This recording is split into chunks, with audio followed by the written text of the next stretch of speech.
Malibu has layers. There are the hill people and the coast people, the super rich and the homesteaders. What they have in common, what's deep in the DNA of this place, is that they don't like outsiders. This is a private paradise. You can visit, but you can't stay. And you better not ask any questions, or the walls go up. I find that out when I first start trying to report on the killing of Tristan Beaudette. This is back in the summer of 2018, right after I heard about the murder and the near misses. I do what curious reporters do. I start making phone calls and coming out to Malibu every chance I get. The cops at Lost Hills Station want nothing to do with me. Someone who's not from around here, looking into a series of shooting crimes around Malibu, trying to figure out who's responsible for Tristan Beaudette's death? No thanks. Whenever I do reach someone at Lost Hills, they immediately redirect me to headquarters, where the outrageously misnamed Sheriff's Information Bureau either ignores me, buries me in press releases, or invites me to enter into a collaborative partnership, which gives them creative control over how I tell their stories. No thanks. But I keep coming out to Malibu anyway, seeing what I can learn. What's going on with this? What properties am I ingesting? Magic. That honey on top is rescue honey. Did you see my Instagram? And I keep ending up at this weird health food restaurant called Sun Life Organics. That bee pollen comes from a region in Spain that is just completely untouched by man. It's the purest bee pollen. It's ridiculously overpriced, like $17 for a smoothie. It's just so Malibu. If we really could somehow get in some magic machine that would take us on the journey of the bees and what they went through to make that bee pollen, I mean, that is it's mind-blowing. And the nutrients... This is Khalil Rafati, a co-founder of Sun Life Organics. We're sitting in the sunshine outside one of his stores. When I ask him about the Beaudette murder, he kind of shrugs it off. That happened in the hills, not his Malibu. It was an isolated event far from home. Malibu Creek State Park is mostly in unincorporated Malibu, that rugged wilderness north of the coastal city of Malibu. And the park's address is technically Calabasas. But even if Rafati has no opinion about the killing, he really gets Malibu. The mystique, the image, that's his bread and butter. Or should I say, his bee pollen and rescue honey. My experience with Malibu has been a very, very magical, very multifaceted experience. When I was first brought to Malibu, I didn't even know Malibu was a real thing. I thought that was some sort of a Barbie doll name or something like that.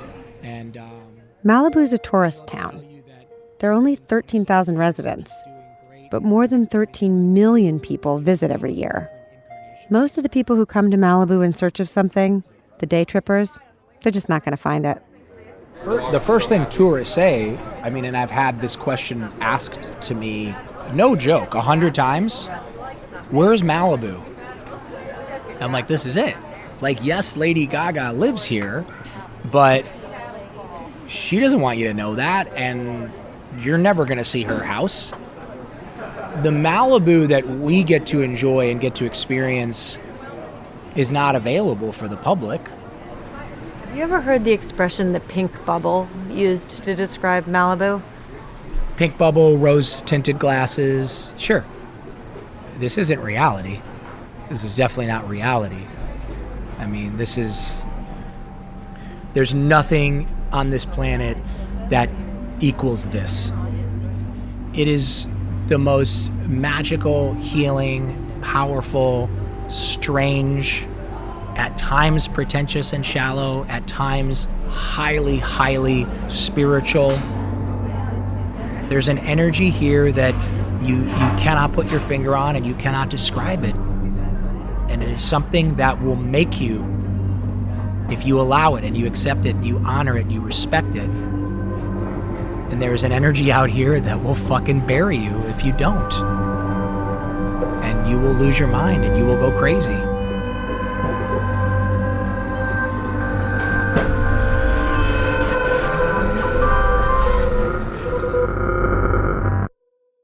I'm starting to think Malibu actually has a lot to do with these crimes. I'm Dana Goodyear, and this is Lost Hills.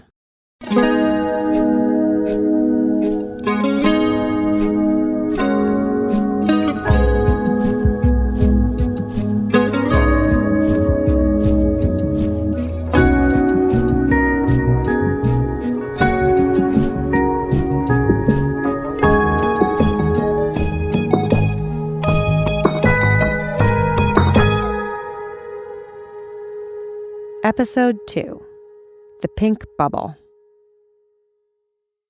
In the weeks after Beaudette was killed, all through that summer of 2018, I kept hearing that everyone in Malibu was panicking. The situation seemed out of control.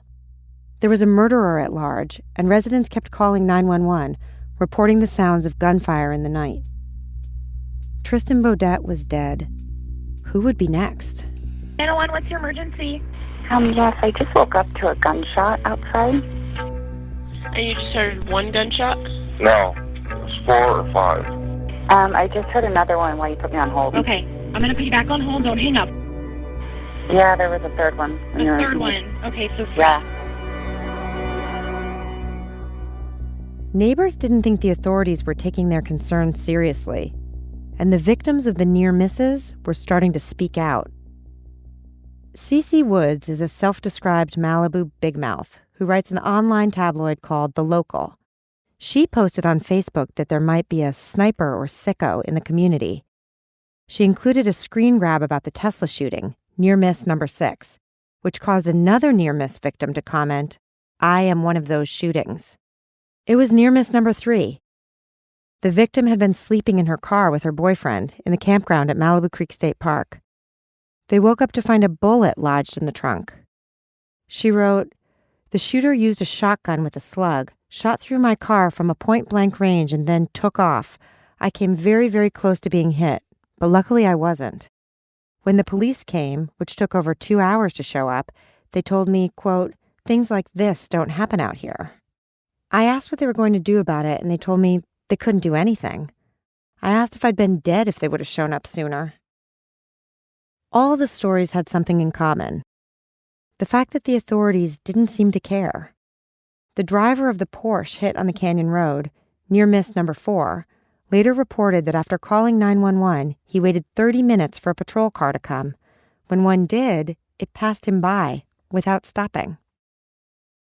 He finally drove himself to Lost Hills Station and demanded deputies take a report. One of them dug metal pellets out of his car with a knife, but didn't book them into evidence. Did anyone even want to solve these crimes? Residents wanted answers, but the sheriff's department kept putting out press releases saying things like, quote, "Homicide detectives are advising, at this time there is no evidence to suggest the past shootings are related to the June 22, 2018 homicide," unquote. Finally, in August, State Senator Henry Stern called a public safety meeting, the first since all this started. We're here today because many of you, including myself, have serious concerns. That's Senator Stern. We need to take our land back, and we can't cede these mountains to any kind of violence or fear. We don't want to be known in this region for these kinds of incidents.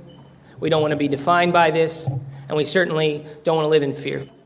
He asks a detective named Lieutenant James Royal to speak on behalf of Lost Hills Station. Good afternoon. Can you hear me? Okay. He's been the community liaison to Malibu for years. People trust him. Our primary objective today is to share with you as much information as possible without jeopardizing our case.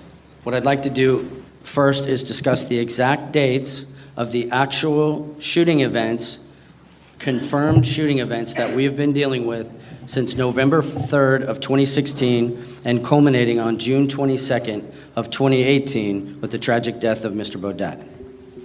He states the department's official position. Detectives haven't established a connection between any of the near misses and the murder, and the newly reported shots may or may not be related to the near misses, the murder, or to each other. I really want to reassure you that this investigation did not start on June 22nd. However, we still cannot confirm that the series of events are related forensically. It just seems crazy. A specific area of the park and the Canyon Road are being targeted repeatedly. People keep hearing shots. What law enforcement's saying isn't calming anybody down. It doesn't even seem true. And I just want to thank everyone who came out from the community, especially, to take time out of your day to hopefully get some answers and some clarity.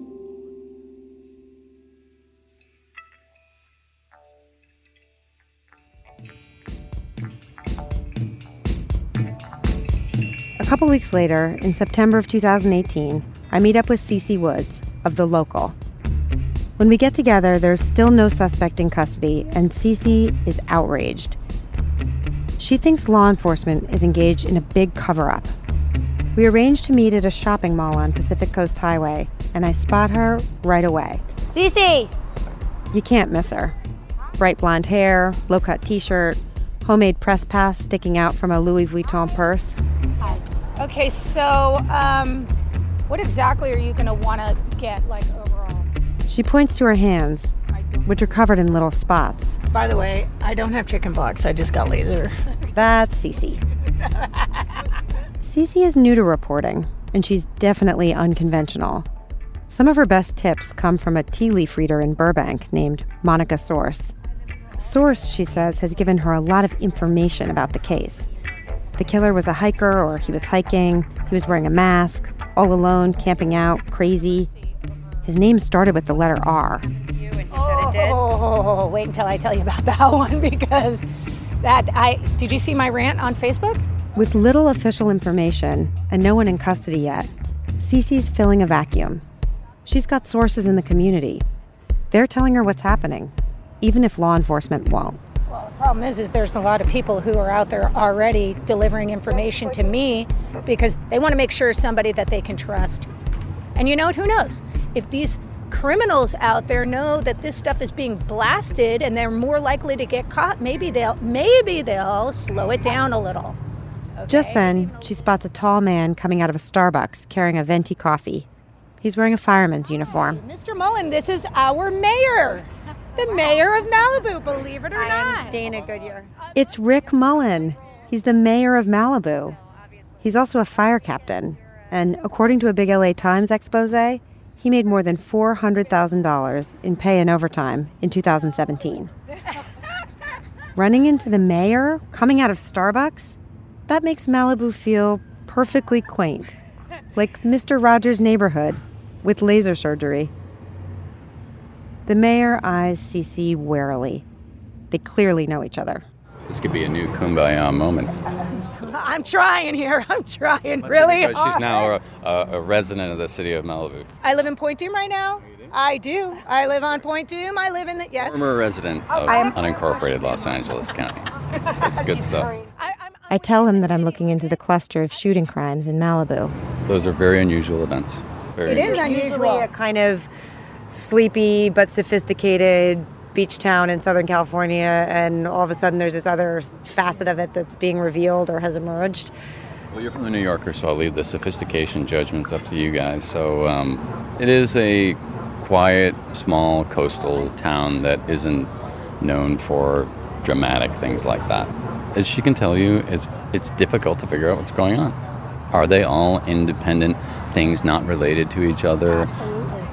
Or is it kind of odd that there's so many things that are shooting related in a fairly close proximity to each other, relatively? We just want to make sure that people are locking their doors, are careful when they're on trails, are not caught by surprise, and are informed, like this guy who went camping, Tristan Beaudette, had state parks just put up a flyer and said, listen, we've had these incidents here.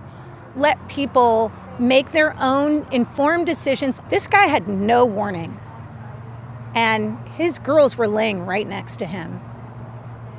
And that, to me, the way he died and the fact that this guy didn't spray all the other tents around him, I mean, was it a lucky shot? Was it not a lucky shot? It It could be a target. I don't know. I don't pretend to know. I don't know if any of these other shootings are even the same guy. It could be other people. Who knows? But fact of the matter is, people need to be careful. And that's all I care about, is them being careful. I don't want them to live in fear, which is why I'm trying to inform them and keep them safe. Okay? And I expect my city to do the same. I expect law enforcement to do the same. I expect state parks to do the same. I shouldn't be the one doing it. And I have been, unfortunately. So let me address what she just said. And by the way, I was the first fire department person to respond to Tristan Beaudette's murder. You were. And when a tragedy like that happens, everybody wants to know, how come I didn't know about that? I don't want to be like the mayor from Jaws saying, hey, you yell shark, and we got a problem on our hands. It's not the city of Malibu where all these things happen. But nevertheless, it affects a lot of people who live in Malibu, and they should know about this. But city policy number 38. Can we talk about Jaws for a second?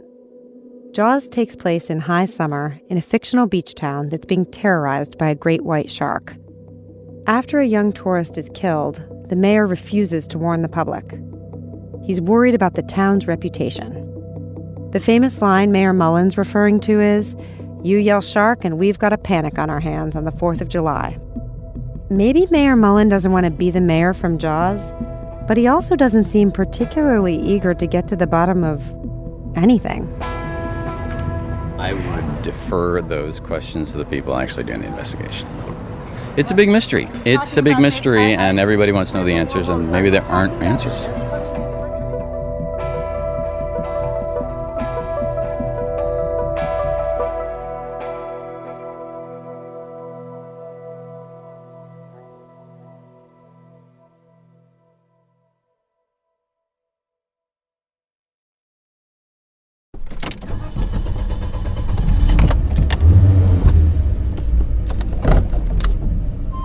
After saying goodbye to the mayor, Cece and I jump into her black Porsche SUV. I thought we were going for a tour of where the shootings happened, but there's someone she wants me to meet. Someone who was shot at a few days ago. So we're going up Malibu Canyon, which is also known as Las Virgenes, which is where all these shootings are taking place. Malibu Canyon Road is treacherous. Looming cliffs on one side, a steep drop-off on the other. In every direction, acres of wilderness. It gives you a sense of what all of Southern California must have looked like before paradise got paved. Cars often go off the side into the ravine below. A scary thought, because Cece's constantly looking at her phone while she drives. And she never stops ranting about the Lost Hills cops. See, the problem is it's been the good old boys forever. Okay? Like, these guys could get away with whatever they wanted to get away with because nobody would challenge them. And now there's a lot of people talking about their own personal experiences with law enforcement here. And you know what? It ain't pretty. Okay? It's not pretty.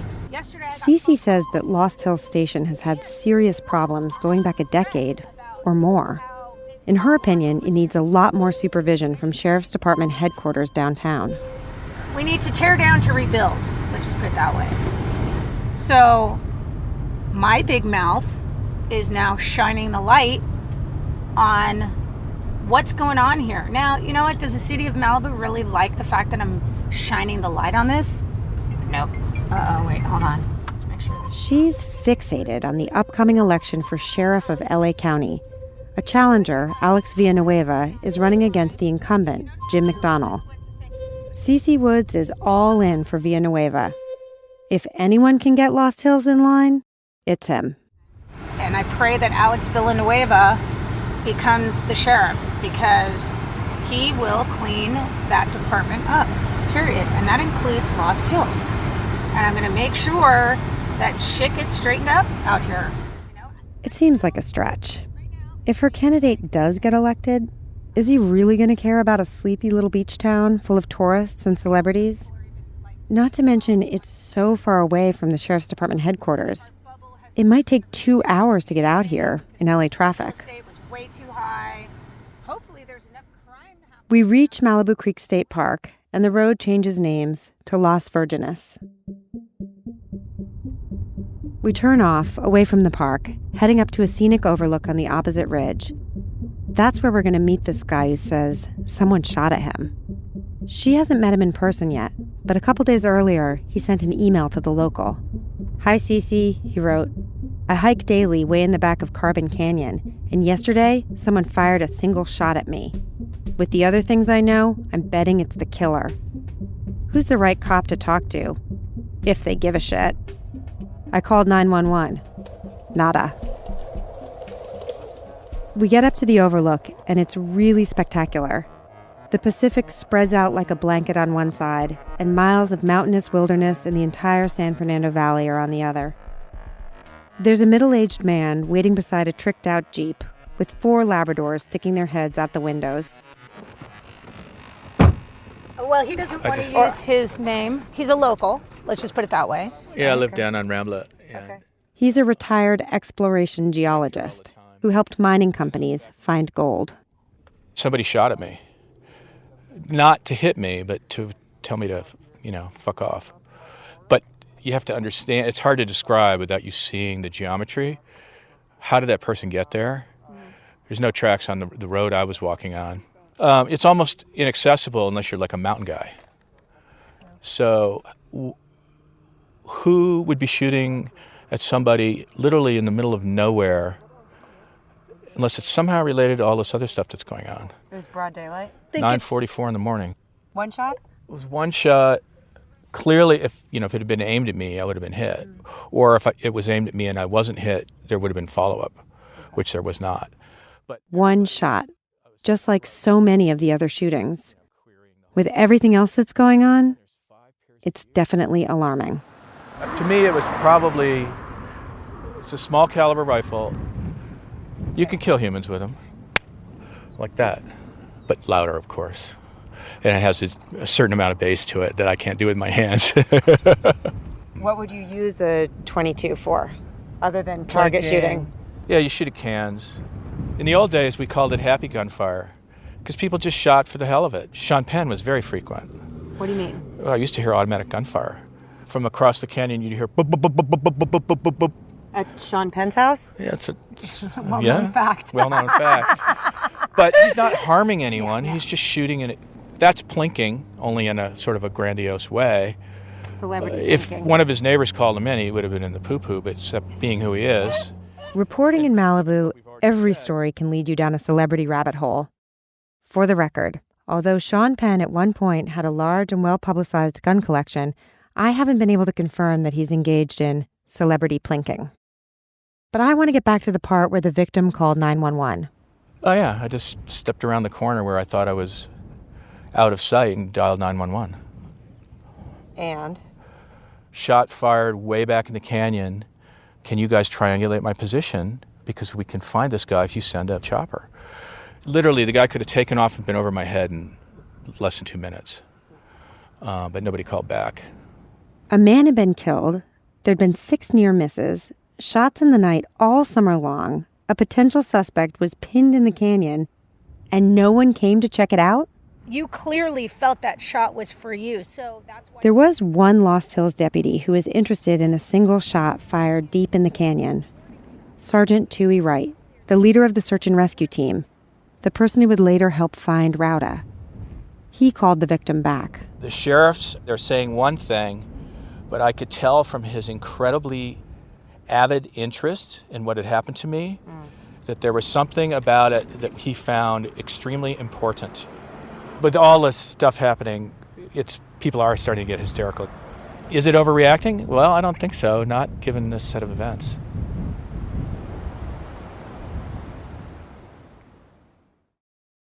Two weeks after the meeting with Cece's source, there are a couple of manhunts in Malibu Creek State Park. Bloodhounds, helicopters, the works. Cece's cynical about the display. She thinks it's all a big dog and pony show.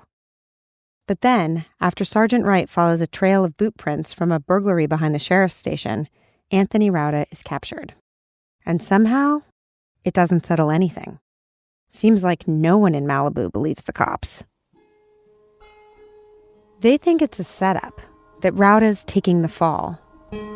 The fever gripping Malibu doesn't break. It intensifies. And suddenly, everyone in Malibu is running for their lives.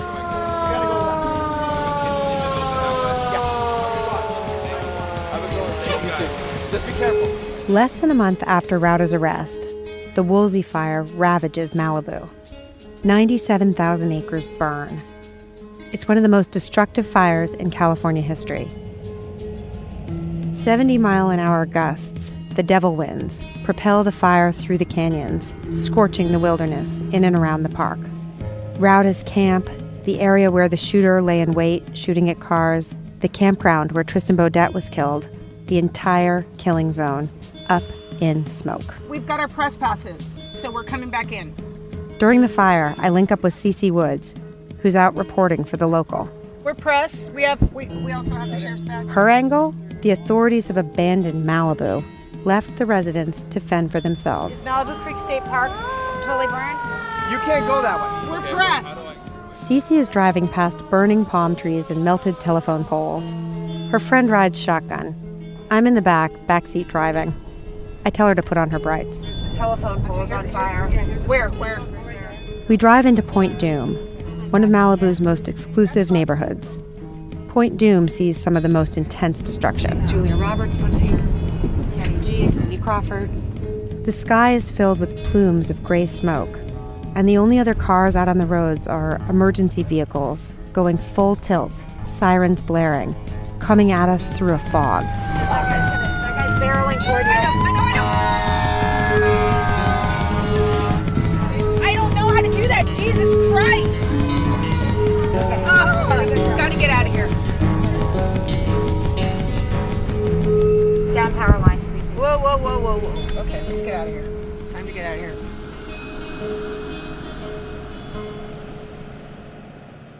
The fire is terrifyingly random. A shift of the wind. The difference between existing and not.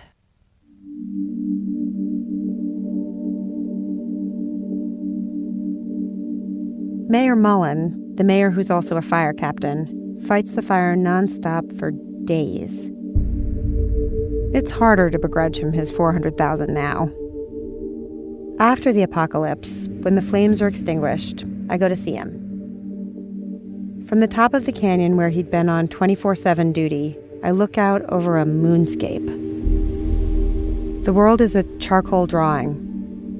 In the ocean below, a plume of ash stains the water. Mullen describes the fire as nuclear in scale. Everything vaporized, he says. On my way home, I drive past the charred remains of a ranch, identifiable by a bunch of rusted horseshoes and an old windmill. I recognize this place. This is the place a couple years ago I listened to the owner call for vigilante justice against a murderous mountain lion known as P45. The old ranch is burned to the studs.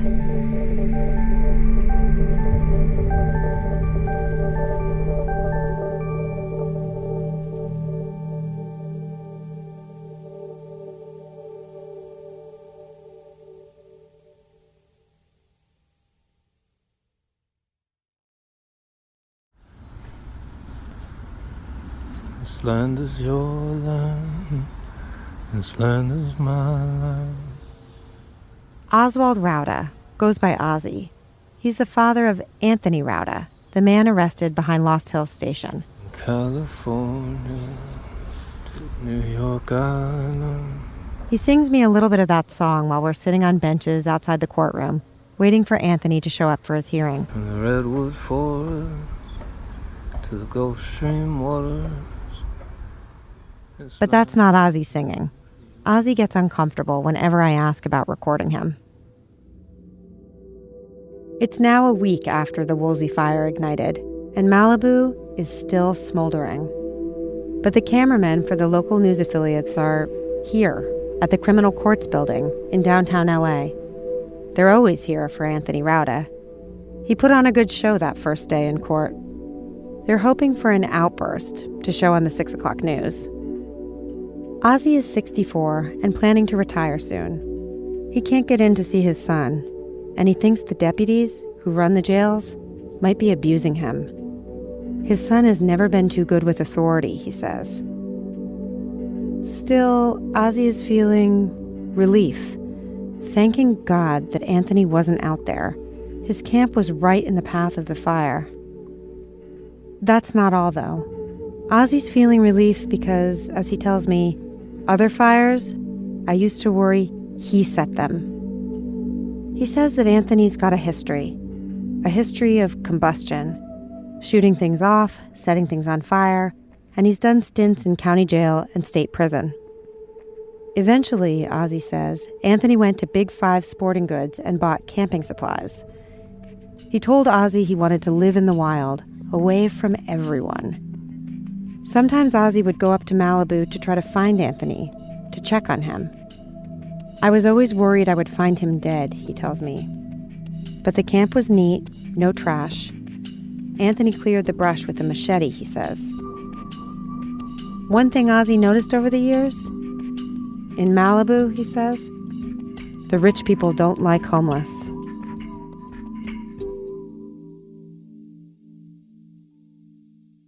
I've been sitting there talking to Ozzy for a while when I overhear someone talking about Anthony. He says, right in front of Ozzy, that fucker should have burned.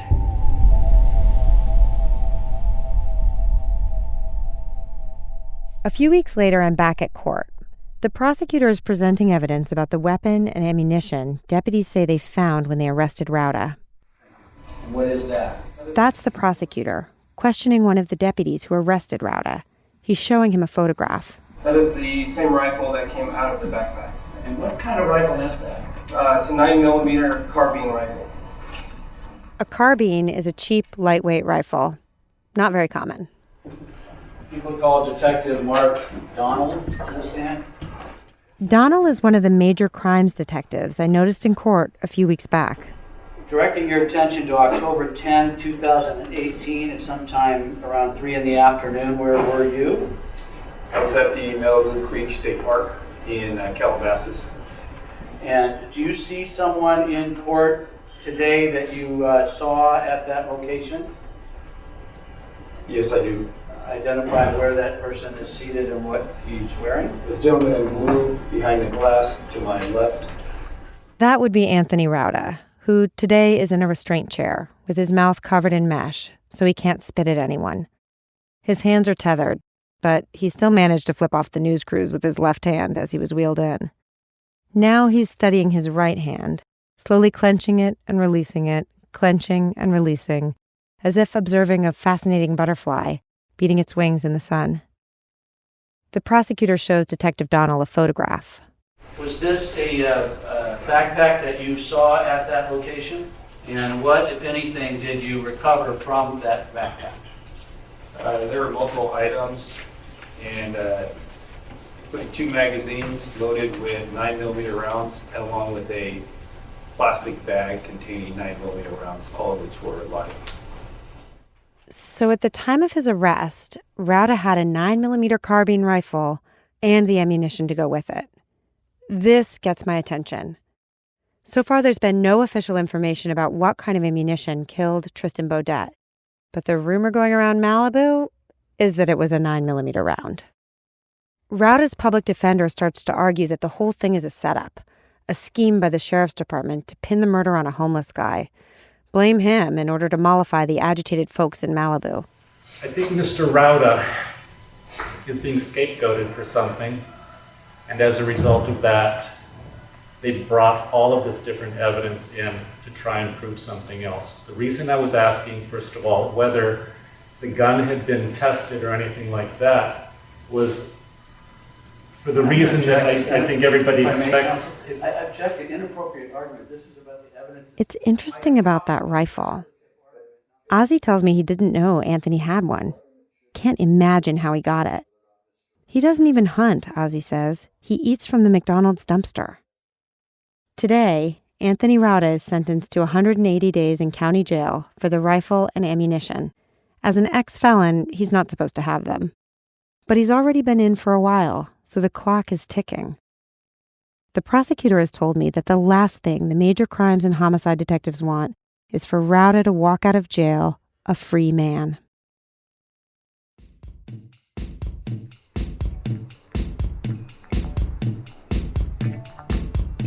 I have never been a conspiracy theorist before I started doing this for a living, and I only started a few months ago. Cece Woods is not feeling Anthony Rauda as the canyon shooter, the armed burglar, or the killer of Tristan Beaudette. She calls me to meet her at her home away from home, a private club on Pacific Coast Highway.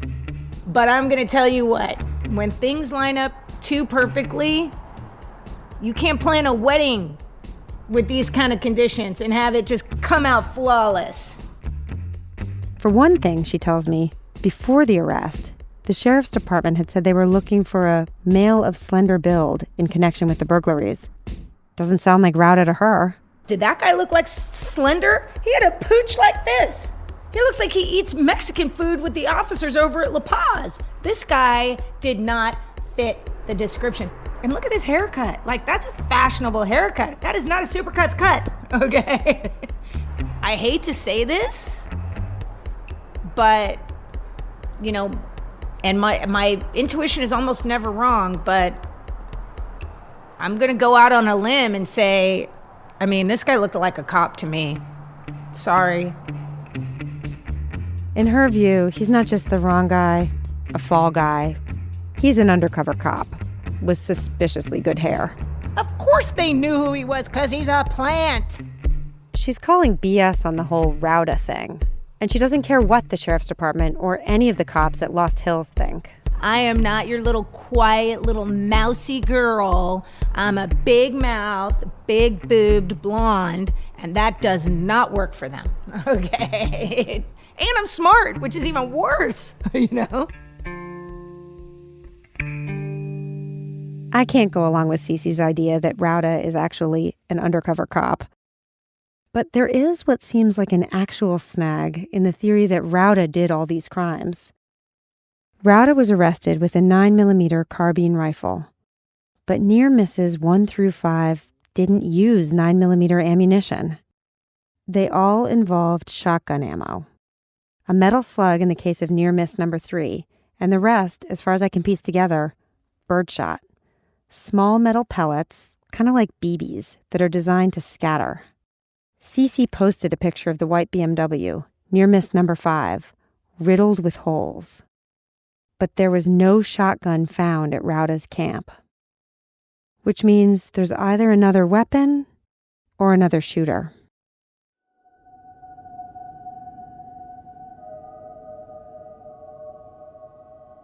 But as I drive away from Cece's club, I'm thinking about Malibu, this private paradise that people guard so fiercely. In some ways, the shootings, so shocking, don't feel all that out of place. This is a place where celebrities have guns, and locals defend their turf, and the cops might drive by you when you call 911, and the rangers tell victims things like this don't happen here. In just the first few months of my reporting, there's been a murder, an uproar, accusations of a cover-up, manhunts for an armed burglar, a suspicious arrest, and a catastrophic fire. Malibu doesn't look like a postcard anymore. That pretty surface has been seared off, and there's chaos raging underneath.